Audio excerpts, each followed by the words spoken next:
Today we're going to be talking about the Tag Heuer Carrera, an extremely fascinating watch with an equally intriguing story behind it.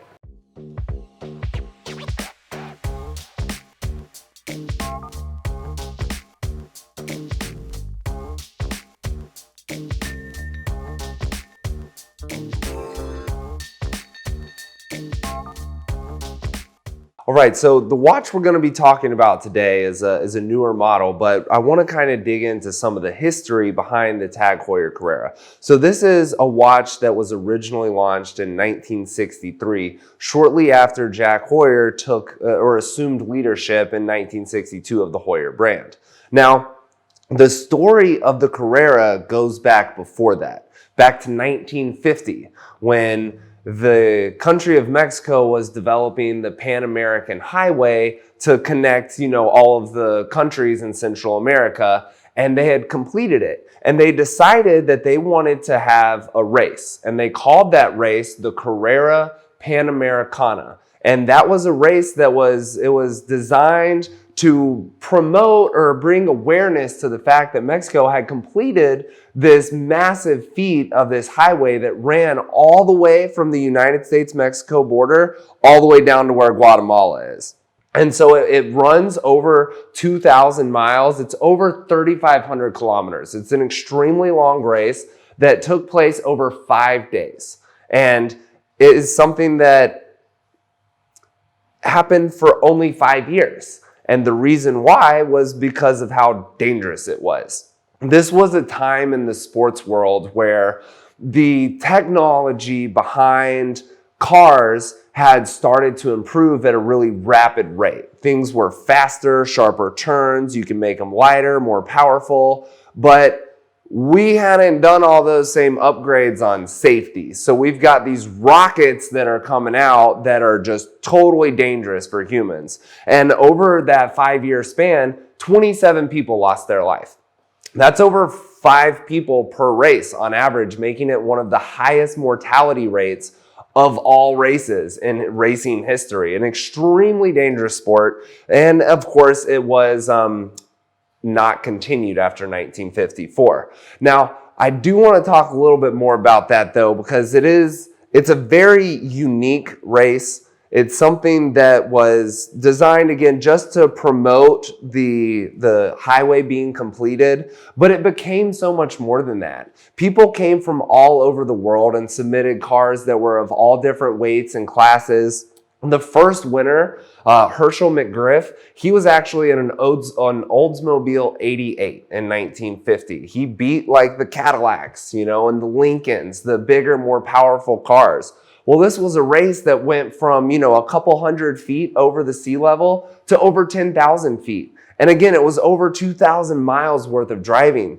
So these people are having to change their brake pads every night. They're having, people's cars were breaking down. I mean, it was an extremely intense race, but it was one that really created a huge spectacle in the racing community. I mean, this is a race that went down in history. I mean, most of us are familiar with the Porsche Carrera, right? It's a very popular car. That car, the name of that car, as well as this watch, was derived from this race, the Carrera Panamericana. So it is an extremely iconic race that has a lot of history to it and is very relevant in the culture of racing. Now, let's talk about this watch, because this is just a watch that is, the entire line, the collection of the Carreras, is what Jack Heuer designed in a way to kind of tap into that racing culture and that racing history. And the purpose was to create watches that you could use that performed at the same level as these race cars and all over the world. And so they make phenomenal watches. This is one that has a very light case. It's 45 millimeters. It's a very unique case though. You'll notice that it's a multicolored case. It's actually a black carbon. It actually comes in like a matrix composite is the way that they make it. It's a very unique production method, if you will. They do a very similar thing with the dial itself. And one of the things that I find fascinating about the style or production for these cases and the dials is that there are no two that will be the same. They're very similar to like fingerprints or the gait of someone walking or like the mother of pearl dials that we talk about.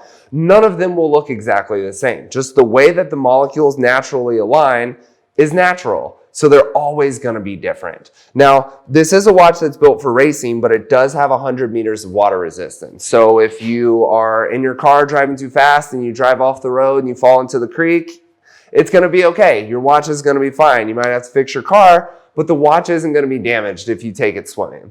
Now, it is a chronograph, but one of the most unique features about it, you'll notice that the pushers for the chronograph are not at what we would consider like the standard over here on the 3 o'clock side. Most of the time you see a chronograph, the pushers are at like 2 and 4, right? With the crown at 3. It's standard. It's the way it's always been. You can find them different on like left-hand versions and, you know, a few other unique versions out there, but this one has them up at the top. Well, if you are left-handed or right-handed or driving a right-hand drive car, it doesn't matter. You don't have to worry about having a watch that is oriented properly when you have the pushers at the top. Now, a couple other features. Tag Heuer and Carrera did a very good job of identifying which, hands are being used for the chronograph. So you've got obviously the chronograph seconds is going to be the big second hand that runs around the entire dial. And you'll notice that it has a red tip design. And on the 3 subdials, well, really there's 2 subdials and a running seconds down at 6. The 2 subdials also have red tips. So if you're ever trying to, take a quick, timestamp of how long you've been doing something, you just look at the red. All of the red-tipped chronograph hands have to do with chronograph function, whereas all the ones that do not have red are going to be your standard hour and time. Now, this model does come with the caliber 1887 movement inside of it, and it's a movement that boasts a 50-hour power reserve. Now, it is an automatic movement, so of course, if you're wearing it or have it on a watch winder, that can last a little bit longer. But one of the things that I found really unique about this one and quite fascinating, when you have the chronograph engaged, it typically just drains the power, right? You've got all these extra things going on inside the watch. A lot more, power is needed to get those other elements to function properly. But in this watch, that if you leave the chronograph engaged, the power reserve is only dropped to 40 hours. So it's a phenomenal watch that'll last a very long time. Whether we're talking about before it dies, just because it needs to be wound if you're not wearing it, or just how long it's going to last in life. I mean, these watches are made to last multiple lifetimes, and with a material like this, you're going to get something that you can hold on to along with your car, something you can pass down to your children and grandchildren, just like the story of the Carrera Panamericana. I was not around during that time, but I am a huge fan of the story. I love racing, and this is a watch for any racing enthusiast.